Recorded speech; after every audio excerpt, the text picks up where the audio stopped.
감사합니다. 고린도 교회에게 주는 말씀, 그런 제목으로 말씀 전합니다. 우리 옆에 계신 분들 축복하며 인사 나누겠습니다. 말씀에 큰 은혜 받으세요. 네, 고린도 전서를 많이 묵상하게 되었습니다. 어느 시대 어느 교회나 이 지상에 있는 교회는 그 나름대로 열심히 노력하고 하지만 가지고 있는 한계가 있기도 하고, 또 그래서 그 교회 안에 문제가 나타나기도 합니다. 우리 한국 교회가 요즘에 사회로부터 여러 가지 많은 지탄을 받기도 하고, 또 덕이 못 된다고 이런 이야기도 하고, 특별히 코로나를 지나면서 그러저런 이야기들을 듣습니다. 고린도 교회를 보면서 고린도 교회가 정말 많은 장점이 있고 하지만 문제가 있어요. 그 문제의 원인이 뭘까 생각해 보면 기본적으로 우리 인간들이 가지고 있는 약점이 있습니다. 구원받은 우리들이지만 그럼에도 불구하고 약점이 있고, 또 우리의 원수 사탄 마귀가 이 가라지를 우리가 모르는 사이에 이렇게 뿌려놓는 그런 결과이기도 합니다. 요즘은 핵가족 시대가 돼서 가족 수가 적기도 하고 얼마 되지도 않는 그런 상황이 되었습니다만은 과거에는 정말 한 식구들이 한 집을 덮고 이렇게 자는 그런 시대가 있었습니다. 그러나 그럼에도 불구하고 그렇게 서로 사랑하고 목숨을 내어줄 만큼 이렇게 아끼는 가족 안에도 들여다보면 가족 안에 뭐가 있어요? 문제가 있죠. 크고 작은 문제들이 가정 안에 있다는 것을 봅니다. 정말 그렇게 피를 나눈 혈육임에도 불구하고 그 가족 공동체 안에 문제가 있는 거죠. 근데 이제 교회는 확장된 가정이라고도 하고 확장된 가족이다, 이렇게도 이야기를 합니다. 훨씬 더 많은 사람들이 모여 있는 교회 공동체에 어찌 보면 문제가 있는 거, 이거는 당연한 것이다, 이렇게 이야기할 수 있겠습니다. 우리가 다 성자가 아니죠. 저도 성자가 아니고 여러분도 성자가 아니고 또 완벽한 사람들이 없습니다. 다만 예수님의 십자가 보혈로 용서받은 죄인들이 모여 있는 것이죠. 그렇기 때문에 이 땅에서 문제가 하나도 없는 그런 공동체라면 어쩌면 공동묘지 가면 문제가 없을 것 같아요. 거기는 아무 문제가 없을 것 같은데, 그러나 지상에 있는 교회는 문제가 있고 천상의 교회는 물론 문제가 없죠. 천상의 교회, 앞으로 우리가 거룩한 주님의 모습으로 변화되어서 가게 될 하나님의 나라는 문제가 없을 것 같아요. 그런데 우리가 고린도 전서 1장부터 16장까지 읽어보면 고린도 교회 안에 참 많은 문제들이 있습니다. 왜 이런 문제들이 생기나 이렇게 접근하기 시작하면 답이 없는 거죠. 그러나 어떻게 하면 이런 문제들을 줄이고 해결할 수 있을까? 이렇게 하면 이제 해결이 되는 거죠. 그러니까 왜라고 하는 why라는 질문을 하기 시작하면 이제 답이 없는 건데, 어떻게 어떻게 할 거냐로 접근하면 이제 해답이 있다, 그런 거예요.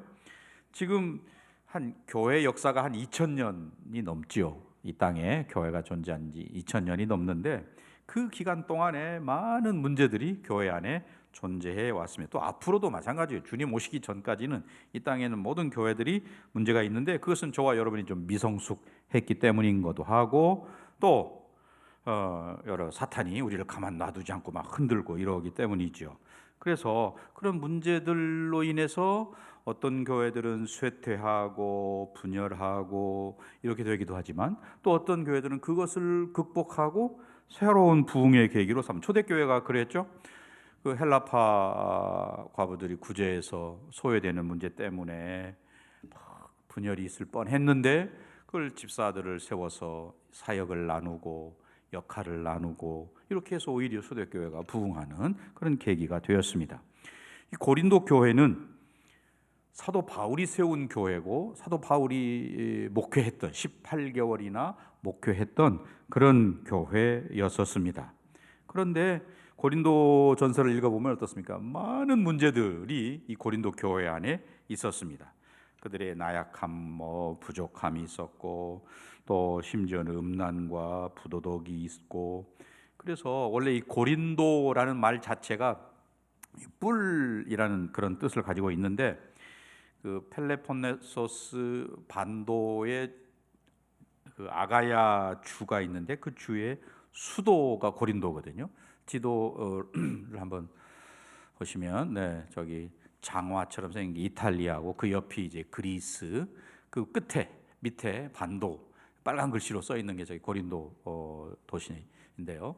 오늘날은 저기에 그 운하, 고린도 운하가 있어가지고 이렇게 배들이 밑으로 안 돌아다니고 가로질러서 이렇게 가는 그런 시설도 되어 있는데, 아무튼 저렇게 해상 교통과 또는 무역의 중심지였기 때문에 그 고린도라는 도시에 각종 우상들이 다 집결되어 있었습니다. 한때 가장 크게 번창할 때 그 당시에 30만 명이 이 고린도시에 살았다고 그러니까 얼마나 큰 도시인가 알 수 있겠죠. 로마의 침공에 의해서 저 도시가 파괴되기도 하고 또 재건되고 또 수차례 지진이 일어나서 파괴되기도 하고 뭐 그렇습니다.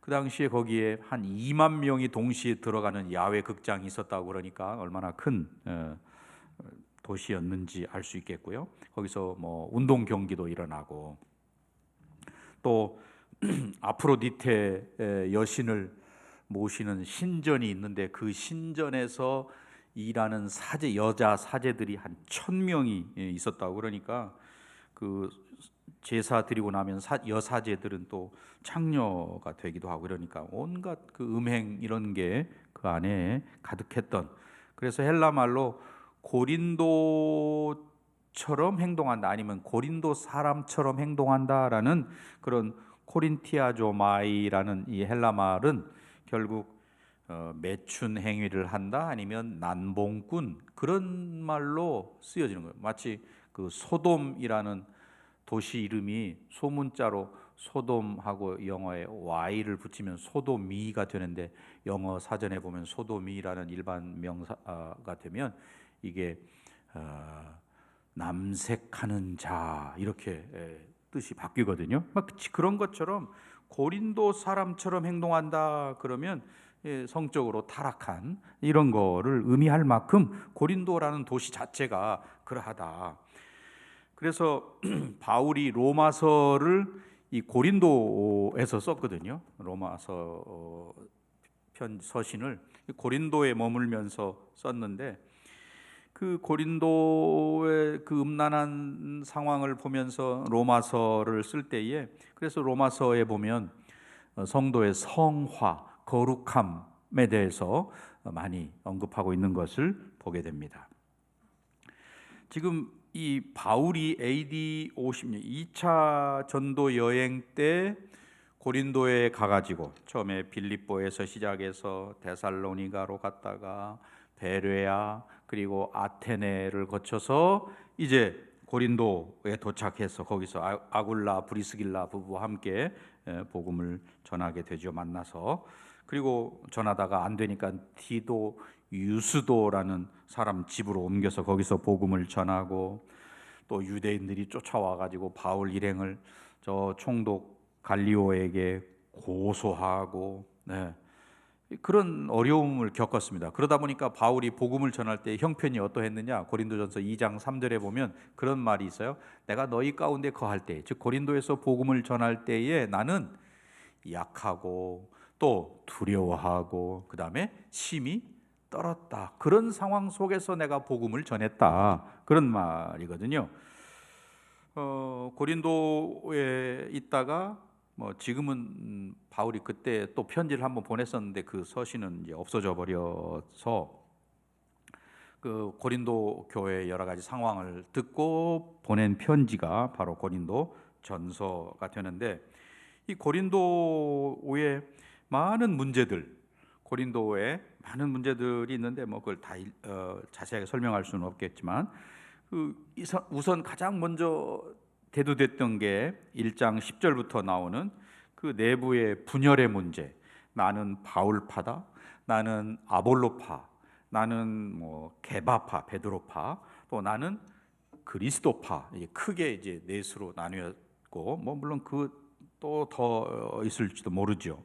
아무튼 그런 분열의 문제, 그것에 대한 이야기가 이제 2장, 3장, 4장, 오늘 본문도 그 분열의 문제를 어떻게 해결할 거냐에 대한 해답을 제시하는 그런 내용이기도 한데, 또 뭐 십자가의 도를 어리석은 거다 이렇게 생각하는. 왜냐하면 헬라 철학, 그 당시에 유행했던 헬라 철학에는 뭐 힘이 세고 용감하고 이런 게 미덕으로 강조되고 있었으니까 겸손하고 섬기고 이런 거는 아주 그 노예적인 뭐 이런 걸로 보았던 그런 상황.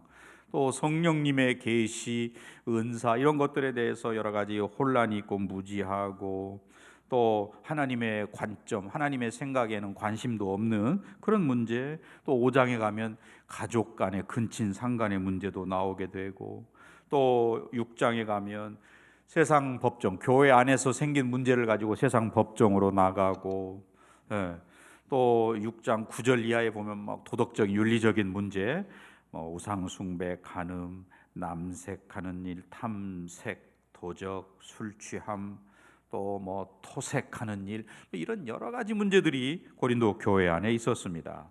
또 뭐 결혼의 문제 또는 이혼의 문제, 7장에 뭐 성적인 타락과 이혼의 문제는 함께 가는 거니까 오늘날 우리 시대에도 뭐 마찬가지죠.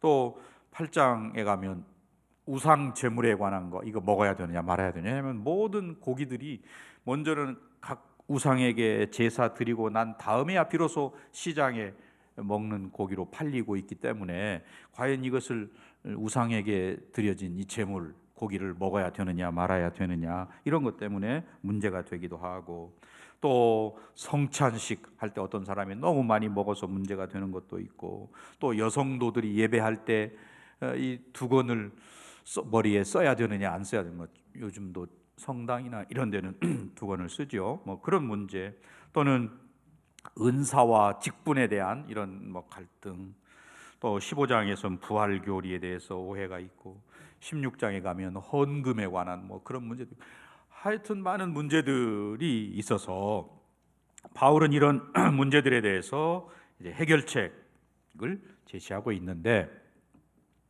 이 분열의 가장 큰 원인 가운데 하나가 그들의 교만함이라는 거죠. 내가 우월하다 느끼고 행동하는 거, 이게 문제여서 이 고린도 교회 안에 이 교만의 문제가 뿌리 깊게 내려 있었습니다. 그래서 바울은 그 분열의 문제를 해결하는 방법으로 하나님께서 우리를 어떻게 보시느냐라고 하는 그런 관점으로 나를 봐야 된다. 하나님은 우리를 볼 때에 이렇게 보시죠. 이게 육에 속한 사람이냐, 또 신령한 자냐, 아니면 육신에 속한 자, 미성숙한 그리스도인을 말하는 거죠. 육적인 그리스도인이라고 그러고, 성령의 지배를 받기보다는 육신의 지배를 따르는 자냐 아니냐, 이런 것 관점에서 우리를 보신다는 거죠. 그래서 이 고린도 교회가 그 심각한 분열을 하고 있는데, 베드로, 바울, 아볼로, 이런 사람들에게, 물론 교회 지도자였지만 그런 사람들에게 초점이 맞춰져 있었기 때문에 분열이 일어났다. 결국 문제를 일으킨 사람들은 누구냐? 육신에 속한 자들이었다. 아직 그 교회를 나오고 예수를 주라고 고백하고 하고는 있지만 여전히 육신의 지배를 받는 그런 미성숙한 성도들 때문에 문제가 생기는 거다. 그래서 그들이 자기가 좋아하는 지도자, 사역자를 따르고 나는 바울의 제자다, 바울에게 속했다. 아니야, 나는 아볼로, 성경에 능통한 아볼로의 지도를 따른다. 무슨 소리야, 예수님의 수제자 베드로의 제자지. 뭐 이런 이야기들을 하는. 그래서 이제 자신들이 그 분파를 만들고 분열하고 이런 거에 대한 정당성을 주장하는 그런 일들이 있었습니다. 그래서 바울은 그런 것들에 대한 해결책을 오늘 4장에서는 새롭게 이야기하는 거죠. 우선 하나님의 판단이 중요하다. 하나님의 판단. 그리고 일꾼들은 비교하거나 이렇게 판단하지 않았으면 좋겠다. 이런 이야기를 하는 건데요. 이제 구체적으로 어떤 해결책을 제시하는지 오늘 말씀을 통해서 살펴보려고 합니다. 자, 1절과 2절 같이 읽겠습니다. 사람이 마땅히 우리를 그리스도의 일꾼이요 하나님의 비밀을 맡은 자로 여길지어다. 그리고 맡은 자들에게 구할 것은 충성이니라. 이 설교를 많이 들어보셨을 거예요. 특별히 뭐 직분자 또는 교사, 뭐 찬양대, 헌신예배 이럴 때 이 본문 많이 인용하거든요. 그런데 원래 이 바울이 이 본문을 쓰는 것은 누구에게 주는 말씀이에요? 주의 종들, 교역자들에게 주는 이야기거든요. 교역자들이 자신을 그리스도의 일꾼, 하나님의 비밀을 맡은 자, 그리고 이러한 사람으로 여겨야 되고 그 사람들은, 즉 주의 종들은 충성해야 된다. 이런 이야기를 하고 있는 거예요. 무슨 말이냐면 지금 그런 분열의 문제를 해결하는 해결책으로 이 정체성을 먼저 이야기한다. 교역자는 교역자대로, 성도는 성도대로 정체성이 뭐냐, 이거를 제일 먼저 이야기하는 거예요. 근데 고린도 교회 성도들은 그게 아니고 나는 바울, 아니야 나는 아볼로가 좋아, 혹은 나는 게바, 베드로에게 속했다, 이렇게 이야기하면서 나뉘고 있는 거거든요. 네.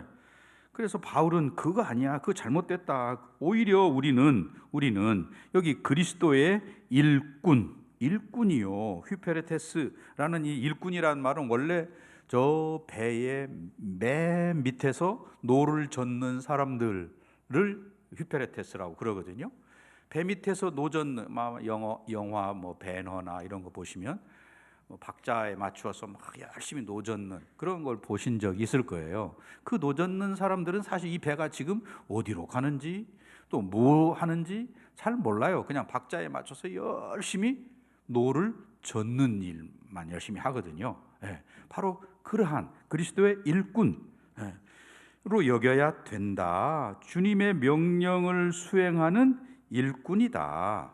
그래서 충성이 요구되는 것이고, 또 성도들은 이 교회 일꾼으로 충성하는 이 사역자들을 통해서 하나 되는 거와, 그리고 주님을 온전히 따르는 자들이 되어야 한다. 이게 바울이 말하고자 하는 바거든요. 즉 복음과 예수 그리스도에게 집중해야 되는데, 지금 고린도 교회 성도들은 복음과 예수 그리스도께 집중하는 게 아니고 바울이냐 아볼로냐 게바냐 이런 사람에게 집중하고 있었다라는 것입니다. 그걸 지금 지적하고 있는 거거든요. 우리는 물론 뭐 주의 종들이 사역하는 것을 통해서 복음을 깨달아 알기도 하고, 또 제자 훈련을 통해서 어떻게 살아가야 하는지 이런 것들에 대해서 알기도 하고 하지만, 그렇다고 해서 그 나를 가르쳐준 지도자를 내세우고 자랑하고 또 그를 따른다라고 하면 이것은 문제가 있는 거라고 지금 바울이 이야기하는 겁니다.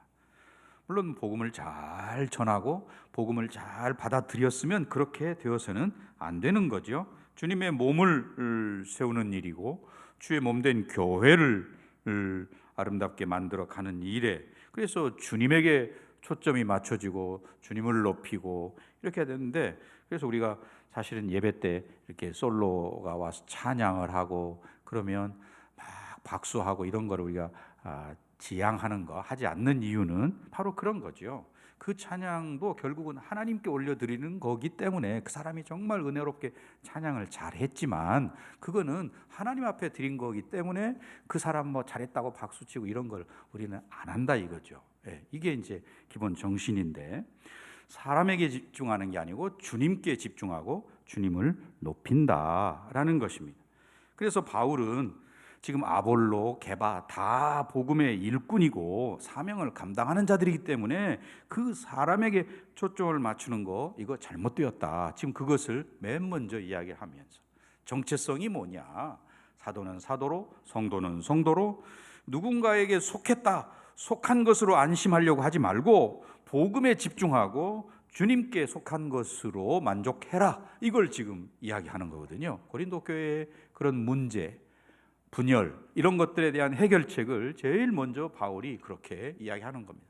복음에 집중하고 주님께 초점을 맞춰라. 주님을 높이고 주님으로 인해서 만족하고 이렇게 해라. 이렇게 하는 거거든요. 또 이제 두 번째는 3절부터 5절까지의 말씀이에요. 제가 3절, 여러분이 4절, 그리고 5절은 또 다 같이 읽도록 그렇게 하겠습니다. 너희에게나 다른 사람에게나 판단받는 것이 내게는 매우 작은 일이라 나도 나를 판단하지 아니하노니.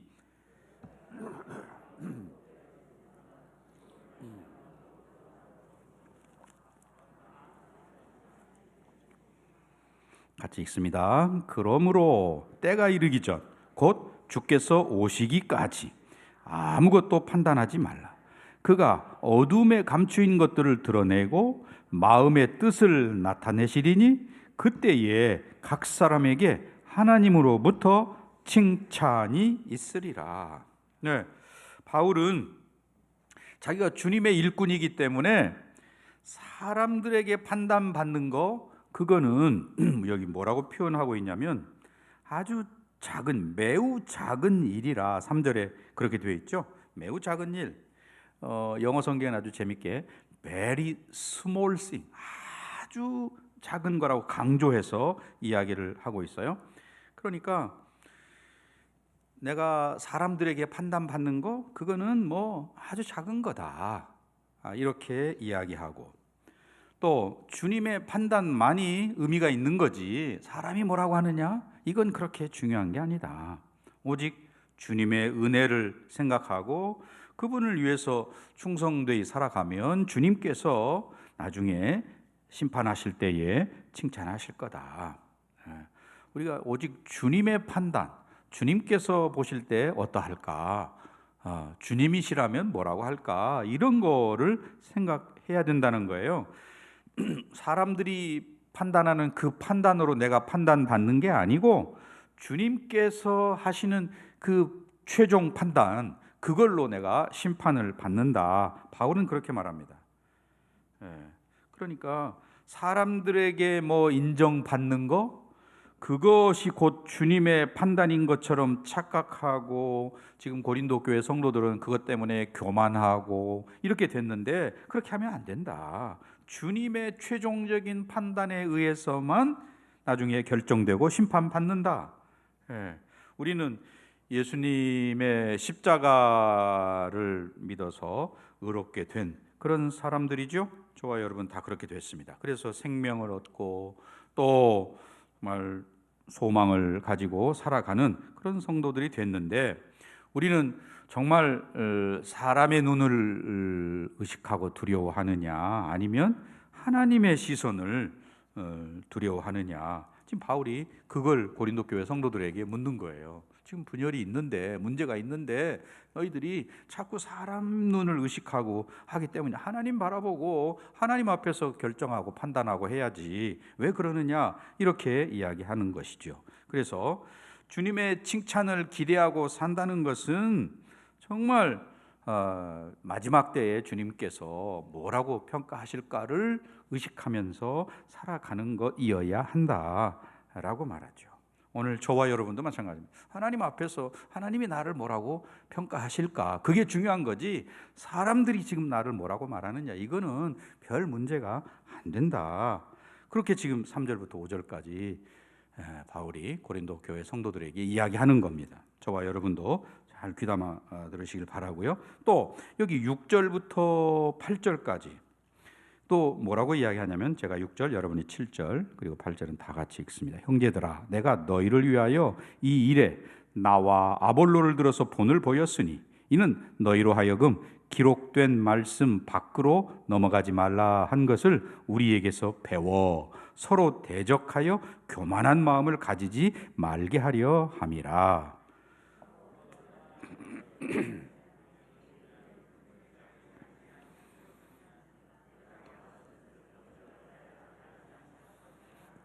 같이 읽습니다. 너희가 이미 배부르며 이미 풍성하며 우리 없이도 왕이 되었도다. 우리가 너희와 함께 왕 노릇하기 위하여 참으로 너희가 왕이 되기를 원하노라. 바울이 지금 고린도 교회 성도들을 향해서 자기가 아볼로와 같이 본을 보였던 것처럼 그렇게 하나님 말씀 안에서 벗어나지 말아라, 이렇게 말하고 있는 겁니다. 그러니까 지금 고린도 교회의 분열과 이 교만의 문제는 말씀에서 벗어났기 때문이고, 그래서 이제 심지어는 서로 대적하고 싸우고 이러고 있다. 그러면서 바울은 아주 재미있는 표현을 여기 이야기하고 있어요. 뭐라고 말하냐면 너희는 이미 배부르고 풍성하다, 이렇게 이야기합니다. 8절 말씀이잖아요. 8절에 너희가 이미 배부르며 이미 풍성하며 우리 없이도 왕이 되었다, 이렇게 말하는데, 이건 뭐냐면 너희들이 서로 자랑하고 교만하고 이렇게 되었다라는 것을 지적하는 말인 것이죠. 이게 고린도 교회는 정말 하나님께서 은혜로 또 아름다운 교회가 되도록 이렇게 세워주셨는데, 지금 그들은 받은 은사 이걸로 충분하고, 아니면 내가 받은 은사가 최고고 나는 바울에게 배웠으니까 저 아볼로에게 배운 너는 별거 아니야, 이렇게 이야기를 하고 있다는 거죠. 정말 말씀 안에 머물고 말씀의 가르침대로 살면 모든 것이 주님의 은혜입니다, 이렇게 고백을 하면서 겸손하게 다른 사람을 나보다 낮게 여기고 이렇게 가야 되는데, 말씀 안에 거하지 않기 때문에 그들은 서로 손가락질하고 또 남을 판단하고 정죄하고 이렇게 됐다는 거죠. 그래서 바울은 아볼로와 함께 정말 말씀에서 벗어나지 않도록 그렇게 살았고, 또 모든 판단은 주님이 하시는 거지 사람들의 판단에 대해서는 좀 별로 관심을 갖지 않고, 그래서 주님의 일꾼으로 섬기는 삶을 살았다, 이렇게 자신 있게 이야기하고 있는 거거든요. 오늘 고린도 교회에 정말 자기가 받은 은사 이런 걸 자랑하면서 이미 배부르다, 부유하다 이렇게 말하는 자들에 대해서 정말 바울은 사실은 그거는 한심하기 짝이 없는 거다, 이런 이야기를 하고 있는 겁니다. 오늘 정말 주님의 뜻을 따르는 그런 저와 여러분인지, 내가 신앙생활 한다고 하는데 뭘 가지고 신앙생활을 증명하고 있는 것인지, 우리는 정말 은혜로 받았기 때문에 모든 것에 겸손해야 하고, 또 주님의 뜻을 이 땅에서 이루며 사는 것이 우리의 지상 목표인데, 그게 아니고 다른 사람들이 나를 어떻게 보느냐, 또 내가 얼마나 가졌느냐, 이런 거 자랑하고, 그 다음에 남을 쉽게 판단하고 정죄하고, 이런 점에서 바울은 지금 내가 받은 은혜, 우리가 받은 은혜가 뭔지 이런 걸 먼저 살펴라, 이게 지금 6절부터 8절까지 이야기하는 바입니다. 그래서 바울은 이제 자신의 그 간증이라고 할까요? 9절부터 13절까지는 자기의 이야기를 하고 있는 거예요. 자, 9절 한 절씩, 10절은 여러분 읽고 교독하여 읽고 마지막은 다 같이 읽고 하겠습니다. 내가 생각하건대 하나님이 사도인 우리를 죽이기로 작정된 자 같이 끄트머리에 두셨음에 우리는 세계 곧 천사와 사람에게 구경거리가 되었노라.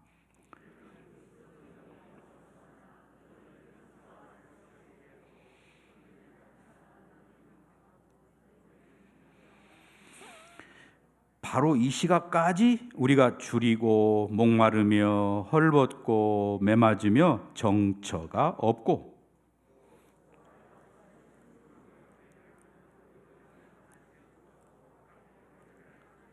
같이 읽습니다. 비방을 받은즉 권면하니 우리가 지금까지 세상의 더러운 것과 만물의 찌꺼기 같이 되었도다. 바울이 지금 그 자만에 빠진 혹은 교만한 고린도 교회 성도들에 대해서 그들과 다른 자신의 형편, 처지, 비참하고 또 위험한 상태에 놓였고 또 마치 그 사형을 당할 사형수처럼 그렇게 세상의 구경거리로 세워져 있는 우리들을 보라, 그렇게 이야기하는 겁니다. 예수님 때문에 어리석고 약하고 또는 비천한 상태에 놓였다. 내가 모욕을 당해도 다른 사람들을 축복하고 박해를 받아도 나는 참고 있으며 또 비방받아도 좋은 말로 대답을 했다, 그렇게 이야기하고 있는 겁니다. 바울이 지금 간증인 거죠. 결국 자신의 삶을 통해서 십자가에 못 박히신 예수님을 드러내고 또 정말 세상에서 조롱거리 당하는 그런 입장에 놓여 있다, 이렇게 말함으로 고린도 교회 성도들은 지금 교만하고 또 분열하고 이렇게 하고 있는 그 성도들을 책망하고 있는 거죠. 바울이 자신의 삶을 이야기하면서 고린도 교회 성도들을 책망하는, 우리는 교회 공동체, 성실교회라는 교회 공동체 안에 함께 모여 있는 성도들입니다. 그래서 우리는 우리에게 주신 은혜를 기억하고 또 주님과 세상을 위해서 십자가 지고 살아가야 할 그런 공동체인 것이지요. 그러므로 교회는 주님을 위해 살아가는 자들이라고 이렇게 우리가 말할 수 있겠죠.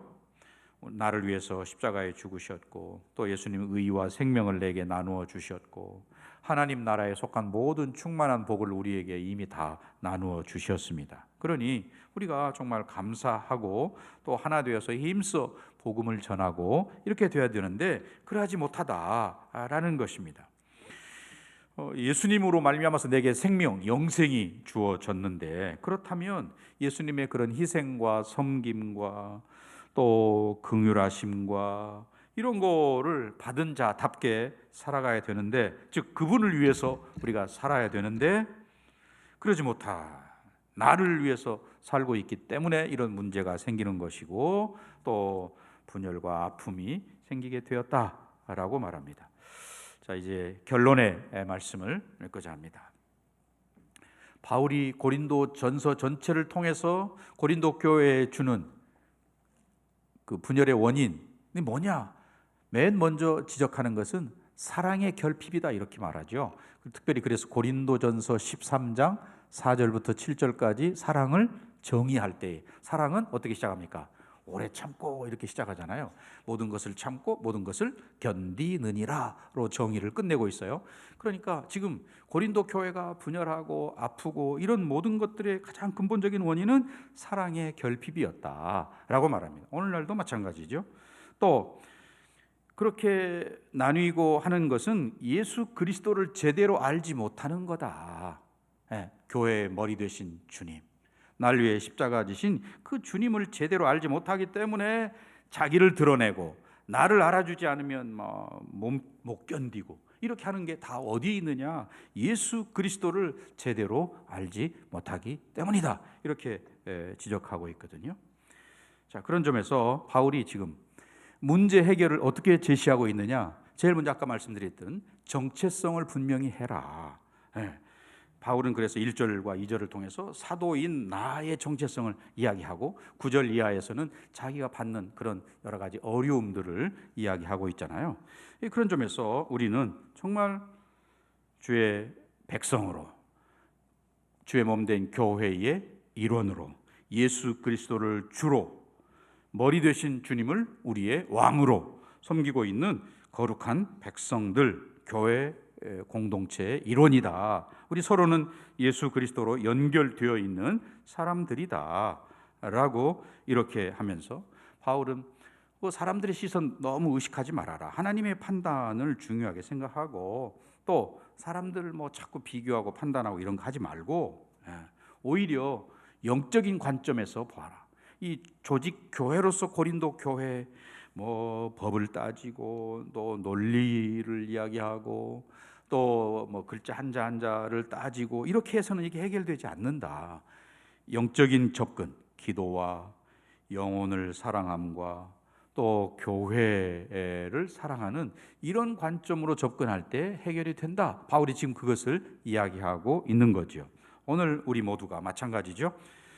교회를 생각하고 또 영혼을 사랑하는 관점에서 우리가 볼 때 우리의 연약함, 또 사랑 없음, 또 직분에 대한 이해가 좀 부족하고 문제가 생겼을 때에 왜 그러느냐 이렇게 따지면 해답이 없다고 말씀을 드렸어요. 어떻게 할 거냐를 생각할 때 답이 있다 말씀을 드렸습니다. 오늘 저와 여러분이 고린도 교회에 주는 말씀을 통해서 교훈을 얻고 정말 믿는 자답게 바울이 권면하는 것처럼 그렇게 살아가는 우리 모두가 되시기를 주님의 이름으로 간절히 축원합니다. 기도하겠습니다. 사랑하신 아버지 하나님 감사합니다.